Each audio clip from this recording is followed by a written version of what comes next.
Sport'un yeni bölümüne hoş geldiniz. Bu bölümde asfalta ineceğiz ve yarış dünyasından konuşacağız. Çok özel, çok genç bir konuğum var. Ulaş Özyıldırım. Kendisi Grosje'nin e-spor takımında ve e-racing dünyasının aslında Türkiye'de önde gelen isimlerinden biri oldum bile. Peki bir günün nasıl geçiyor? Ne yapıyorsun? Neler, rutinin neler aslında, bunu merak ediyorum. Bir günüm nasıl geçiyor? Sabah ilk önce saat 7 gibi okula kalkıyorum. Okula gidiyorum. Okuldan 3.30-4 gibi eve geliyorum. Saat 4'te başlıyorum yarışmaya ve 4'ten en az 5-6 saat boyunca antrenman yapıyoruz. Gece 1'e 2'ye kadar. Ondan sonra yatıp yine sabah okula gidiyoruz. 7'de kalkıyorsun yine. Aynen 7'de kalkıyorum. İnanılmaz bir gerçekten çalışma azmi. Grosjean'la konuşuyor musun hiç? Evet, Grosjean'la daha dün konuştuk hatta. Discord'da geldi. Oyun hakkında sorular sordu. Oyunu çalıştıramıyormuş. Onları cevapladım. Ondan sonra gitti, çocuklarımla işim var diye. Geçmiş olsun dileklerimizi ilet. Bu arada alana da geldik. Şimdi istersen senle PlayStation'ın başına geçelim ve şöyle bir Formula 1 oynayalım, merak ediyorum. Evet, Ulaş geldik. Güzel bir ortam var ya. Evet, güzel bir ortam gerçekten. Şeyi merak ediyorum. Senin bu Formula 1 e-spor tutkun nasıl başladı? Ne zaman başladı? Nasıl başladı? Ben şimdi dershaneye gidiyordum 3 sene önce. 3 sene önce dershaneden eve geldim. Televizyon açık kalmış, annem giderken açık bırakmış. Baktım bir tane araba yarışı var, ilgimi çekti. Oturdum izledim sonuna kadar. Sonra dedim acaba sanalda böyle bir şey var mı dedim. Baktım oyunu varmış, oyununu aldım. Klavyeyle oynamaya başladım. Ondan sonra beni bir yarış ligine davet ettiler. Klavyeyle oynarken oraya geçtim. Ondan sonra bir direksiyon aldım kendime. İşte G29 ilk direksiyonum. Onunla sürdüm. Sonra Honda AG diye bir şampiyona vardı, onu kazandım. Ondan sonra oradan bir ödül geldi bana, Transmaster olarak. Ondan sonra dedim bu işi profesyonel yapmaya başlayayım. Oradan devam ede buraya kadar geldim yani şu anda. Çok acayip bir hikaye ya. Evet. Yani 3 yıl önce belki o televizyon açık kalmasa belki hiç böyle bir şey yaşanmayacak. Evet. Harika bir tesadüf olmuş. Evet. Bu kadar yoğun bir tempo seni yoruyor mu? Nasıl hissediyorsun kendini? Yoruyor ama alıştığım için artık çok normal geliyor bana. Takım arkadaşlarımla da aynı şey yapıyoruz çünkü. Her gittiğimde onlar orada oluyor, illa biri ikisi. Geçiyoruz sesli kanala, birlikte antrenman yapıyoruz. Yani çok zorlamıyor o yüzden şu an böyle, alıştım. Kaç tur atmışsındır? Bahreyn'de yani 2000'den fazla turum var. Ondan eminim şu an. Cumartesi günkü yarış için. Gerçekten acayip bir efor ya. Acayip bir efor. Şey de merak ediyorum ya, seninle bir oynamak istiyorum. Hani daha çok senin nasıl oynadığına bakacağım ben kendi yarışımdansa. Çünkü ben çok iyi değilim bu konuda ama hani ustayı iş başında bir görmek istiyorum. Dilersen Formula 1 2022'ye geçelim. Olur, geçelim.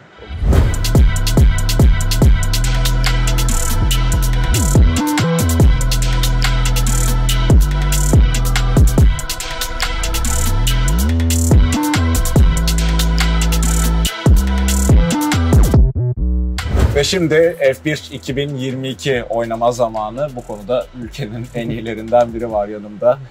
Spa mı en sevdiğin pist? Evet, en sevdiğim pist Spa. Spa diyelim. Yani tamam. Ben hepsinde eşit kötülükte olduğum için bir şey fark etmeyecek. Evet, ben Haas alacağım kendim. Tabii. Haas'ın e-spor takımında olduğum için Haas almam gerekiyor yani. Grosjean'la da yani dün konuşmuş bir adam olarak başka bir takım seçmen garip olurdu. Ben ne seçsem ya? Ferrari seçeyim ben de. Tamam. Çok sevilmiyor şu aralar ama. Yani Tifosi'nin yüzü güler mi diyebiliriz. Ben Magnussen'i seçeceğim. Magnussen'i seç. Ben de hadi Leclerc olayım. Sen tabii bütün bu ayarlarda hepsi maksimum zorlukta. Bende ise maksimum kolaylıkta. Buna rağmen bu arada ben bodoslama çarpacağım birilerine. Ve Spa'da birazdan 5 kırmızı ışık sönecek. Senin hiç şey oldu mu böyle bir pilotla etkileşimin? Max Verstappen'le olmuştu zamanında. 6 ay önce falan iRacing yarışında karşı karşıya geldik. Verstappen'le yarıştı. Evet. 40 dakika birbirimizi takip ettik. Son 2 tur kala beni geçmeye çalıştı. Beni bir tık pist dışına itti. Gerçekten. Evet, Monza'nın ilk virajında böyle pist dışına itti. Lewis Hamilton'la bir ortak noktam var o zaman. Evet. Yani Verstappen tarafından pist dışına itilmek inanılmaz ya. Orada geçti beni ama yani ama 40 tur önünde kaldın adam. Aynen. Ya Max Verstappen benzemiyor öyle şey geçmeye son tur. Güvenlik aracı sonrası. Allah, start alamadım. Bu bana oluyor. Sana vurdum bak. Oluyor. Tamam. Tamam. Bu arada Ulaş, sen kolla oynamaya çok alışık değilsin. Aynen. Yani seni bu arada pisti öyle bir tıkadım ki. Evet, pisti öyle bir tıkadım ki. Karıştı. Tamam. Gayet iyiyiz. Peki hedeflerin neler? Yani şu anda tabii okulla beraber devam ediyorsun ama böyle bazı hayallerin vardır kafanda, böyle yatarken düşünüyorsundur. Hayallerim, yani şu an hayalim yarıştığım serilerde şampiyon olmak tabii. Ama uzun süreli hayalim F1 Espor şampiyonu olmak şu an. En önemli serilerden biri o şu an. Yolun açık olsun. Peki bu seneki F1 2022 yeni çıktı, Temmuz ayında çıktı. Ne gibi farklar var? Sen beğendin mi? F1 22 eski oyuna göre yani bence fizikleri daha iyi olmuş. Arabaların sürmesi daha kolaylaşmış gaza basarken. Ama şöyle bir sorun var, oyunda çok bug oluyor yani. Mesela bir lobiye giriyorsun arkadaşına, desync diye bir şey var. O sende gözüküyor, sen onunla gözükmüyorsun falan, öyle kazalar oluyor. Ama onda şu an son bir patch geldi oyuna, onunla düzelttiklerini söylediler. O yüzden şu an her şey okey gibi yani. Sen peki F1 dışında oyunlarda e-spor kariyerin var mı şu anda? Evet, şu an hatta F1 çok oynamıyorum bile diyebilirim. Neler oynuyorsun? Assetto Corsa oynuyorum. Assetto Corsa Competizione, R-Factor 2, iRacing zamanı geldiğinde. Şu an turnuvası yok ama onu da oynuyorum. Peki takvimin nasıl şu anda, böyle en yakın yarış sana hangisi? 17 Eylül'de Le Mans Virtual'da yarışım var, 8 saat Bahreyn. Çok önemli bir yarış o. 8 saat? Aynen, 8 saat. Kaç kişisiniz? 3 kişi süreceğiz. Herkes iki stint atacak. Pite girecek, öbür kişiye verecek arabayı. Lastikleri de her stint değiştirmeyi düşünüyoruz. O yüzden pek sıkıntı çıkmıyor zamanlama anlamında. Orada elektrik falan giderse ne oluyor? Çat diye. Süren kişinin elektriği giderse araba pistten yok oluyor. 2-3 tur geri düşüyorsun. Çok talihsiz. Çok kötü oluyor öyle olunca. Yani yaşamadım o zamana kadar. Yaşamamayı planlıyorum. O spin attırdılar. Bu arada tabii şöyle bir ilginç durum var. Sen 17 yaşındasın, ehliyetin yok şu anda. Evet. Ama Grosje'nin e-racing takımında çok gelecek vaat eden bir adamsın. Kaç basıyor bu arada bu arabalar? Bu arabalar tarihte en yüksek 378 gördü diye bir hatırlıyorum. 378 evet, mi? Azerbaycan pistinin uzun düzlüğünde. DRS falan en uzun düzlük orası mı? En uzun düzlük galiba orası, evet orası olması lazım. Ben 140'a falan çıktığımda bayağı geriliyorum arabada. Yani çıkmamaya gayret ediyorum. Zaten yedikleri GeForce çok fazla. Evet yani o da bambaşka bir boyutu. Yani aslında tabii son derece fit olması da gerekiyor değil mi? Evet. Aynı zamanda pilotların. Özellikle boyunlarının çok çalışmaları gerekiyor. Yani 1 kiloları var. 1 kilo bile arabada fark ediyor Formula 1 arabalarında. Öbür yarış arabalar çok fark etmese bile. Onda çok fark ediyor. İdolün kimdir ya? Böyle İdolüm. Yarışları izlerken, hani Formula 1 olur, rally olur, herhangi bir branştan olabilir. Gerçek hayattaki idolüm Lewis Hamilton diyebilirim ya. Yani şu an benim en çok sevdiğim şey o. Ki ya Ulaş aslında bu sezon arabası Lihali otomobili yavaş olmasına rağmen adam her yarış podyum görüyor ya. Büyük bir iş değil mi o? Evet. Yani bir de sonlardan başlayarak bayağı yükselebiliyor. Evet. Geçen yarış öyle oldu mesela Monza'dan. 17. başladı yanlış hatırlamıyorsam. Kaç? 5. bitirdi. Evet. Ve yani Kaan'ı gibi bir araba verdiler olmasa da. Yine araba Mercedes arabasını geliştirdi ama sezonun boyunda ya. Şu an en hızlı 3. araba diyebiliriz yani. Peki bu yarış oyunlarının en gerçekçisi Assetto Corsa mı? Yok. Genelde işte böyle sim racing ortamlarında R-Factor 2 ile iRacing oluyor sana sürekli o soru geldiğinde. Gerçek sürücüler de zaten hep öyle diyor. R-Factor, iRacing en gerçekçisi diyorlar. Yani herkes onu oynuyor şu an genelde. R-Factor'un çok oyuncusu yok ama iRacing çok popüler Türkiye'de de. Aynı zamanda Twitch'te de yayınların oluyor. Aynen, Twitch'te. Bu aralar çok açamıyorum yarışları antrenman yapmam gerektiği için ama boş zamanım olduğunda sürekli açıyorum. Le Mans'dan sonra sanırım başka bir aslında gurur verici bir etkinlik daha olacak senin için. Evet, olimpiyatlar var FIA'nın. Motorsport Games. Türkiye'yi temsil etmek için oraya gideceğim.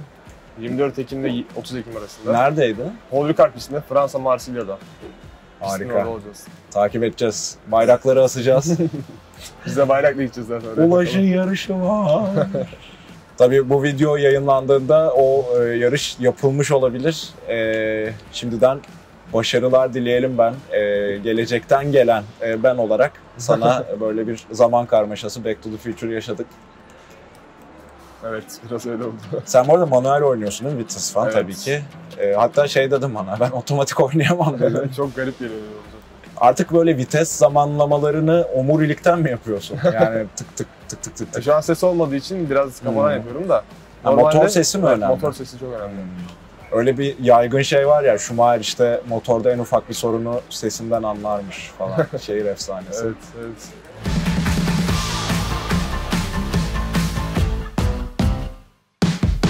Peki en böyle mutlu hissettiğin an neydi bu e-spor kariyerinde? Takımın beni Le Mans Virtual yarışları için seçtiği an olabilir ya. 3 pilot seçildi değil mi? Aynen. Yedek var mı? Yedek bir pilot var. O da Romain Grosjean işte. Kendini mi seçti? Yani kendini seçmedi de işte bizim takım menajerleri oluyor. Onlar bir tane gerçek sürücü olması lazım seride yarışmak için. Onlar da onu seçtiler. Takımda çok fazla gerçek sürücü yok çünkü. Bu arada yani geçmiş olsun dileklerimizi de ilet. Çok korkutmuştu evet, bizi. İletirim. Çok kötü bir kazaydı. İkimiz de 5. turdayız. Böyle bir teselli buluyorum. Şu anda bir e-racingci ile aynı turu atıyorum pistte. Sonuna tabii sen geleceksin birazdan.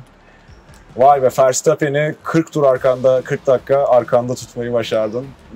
Sonra da sinirlenmiş tabii Max. Yani biraz öyle bir adam. Birinci takım arkadaşıydı. Ben 3. diyordum. 2. de benim takım arkadaşıydı. Yani 2 vs 2 oldu biraz. Sen şey yaptın biraz, Perezlik yaptın. Aynen. Geçen Abu Dhabi'deki Sergio Perez oldun. Bu sefer ben Verstappen'e yaptım. Nasıl bir histi ya yani arkamda Verstappen gidiyor hissiyatı. Ya açıkçası hiç arkamda Verstappen gidiyor gibi düşünmedim. Başka normal bir yarışı gibi düşündüm. Zaten birçok sporcudan bu cevabı alıyoruz Ulaş ya. Yani hani NBA'ye giden Türkler de mesela benzer cevaplar veriyor. İşte LeBron'la oynadıktan sonra ben öyle düşünmedim. Hiç normal bir oyuncu gibi düşündüm. O kafa yapısı herhalde gerekiyor biraz. Evet, gerekiyor. Çünkü onu düşünürsen daha çok kafanda oluyor. Ben yarış bitirdim. Peki son olarak şeyi de sorayım. Senin gibi televizyona açık kalan ve ilk yarışını izleyen gençlere ne önerirsin? Ne öneririm? Ya ilk önce tabii oyunu almaları lazım eğer F1 ile başlamak istiyorlarsa. Assetto Corsa her türlü oyunu almanız gerekiyor en başta. Ya ilk önce gamepad alabilirler kendilerini denemek için. Ama F1'den başka bir oyun oynamayı düşünüyorlarsa tabii gamepad zor oluyor. Her türlü bir direksiyon lazım. Başlangıçta Logitech G29 bayağı bir süre götürür onları profesyonel alana geçene kadar. Ondan sonra bir Trustmaster ya da Fanatec alıp yollarına devam edebilirler. Zor ama yılmamaları lazım, pes etmemeleri lazım. Çalışmaları lazım herhalde, değil mi? Ben de Ulaş'tan neredeyse 1 dakika sonra finish'e geliyorum. Benim için çok güzel bir deneyimdi Ulaş, seninle yarışmak. Sanki birkaç sene sonra da ben bunu millete anlatacağım gibi hissediyorum. Ya ben Ulaş, ya bizim Ulaş yarışmıştık ya. Bizi de kırmadın, geldin. Çok teşekkür ederiz. Her zaman. Yolun açık olsun. Teşekkür ederim. Çok güzeldi seni burada ağırlamak. Gameport'a da geldiğin için, konuğumuz olduğun için teşekkür ederiz. Bugün Grosjean'ın e-racing takımından çok gelecek vadeden bir genci ağırladık. Ulaş Özyıldırım'ı. Ulaş, şimdi programımızın bir sonraki bölümüne geçeceğiz ve seni büyüleyici bir makinenin yanına götüreceğim. Yani bu otomobillerden daha da büyüleyici. Merak ettim şimdi ne oldu. Merak etmekte haklısın çünkü ağzın açık kalacak. İstersen gidelim. Olur, gidelim. Gidiyoruz. Ulaş. Harç pulu makinesi. Olayı ne? Otomatik olarak parayı ya da kredi kartını okutuyorsun. Parayı ya da koyuyorsun. İstediğin harç pulu miktarını seçiyorsun. Eskiden böyle insanlar olurdu gişede. Gişede şey yapardık. Böyle verirdik parayı. Orada insan sana harç pulu verirdi, para üstüne verirdi falan. Artık böyle bir şey gerek yok çünkü yurt dışı çıkış harç pulu makinesi. Talimatlar burada çok açık. Evet. Yani insanlar da kullanıyor işte. Demin hanımefendi geldi kullanacaktı da ben makineyi ödediği için izin vermedim. Harry Potter okudun mu? İzledin mi? Yok, izlemedim abi. Orada Ron Weasley'nin babası var, Arthur Weasley. O da böyle bu tarz elektronik aletlerin, muggle'ların yaptığı çok hayranlık duyar. Bende de böyle bir benzer şey var. Hayranlık var abi. Teşekkür ederiz geldiğin için. Rica ederim. Yolun açık olsun. Eyvallah. Başarılar. Teşekkür ederim.